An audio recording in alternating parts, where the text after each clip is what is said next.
జనగణ మంగళ నాయకుడా ఘనమగు చరితల నాయకుడా పలుతరములు మము పరిపాలించర స్వామికుడా. ఆడబిడ్డలు చేయగలుగుతారని చెప్పి 33% ఉద్యోగాల్లో 33% కాలేజ్ సీట్లో రిజర్వేషన్లు పెట్టానా లేదా?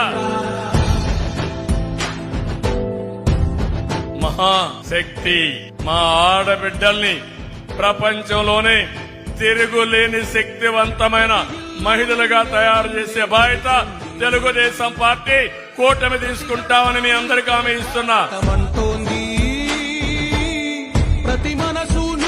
18 సంవత్సరాలు పైబడిన ఆడబిడ్డలకి నెలకు 1500 రూపాయలు, సంవత్సరానికి 18,000, ఇద్దరుంటే 36,000, ముగ్గురుంటే 54,000 ఇచ్చే బాధ్యత మాదని మీ అందరికీ హామీ ఇస్తున్నా.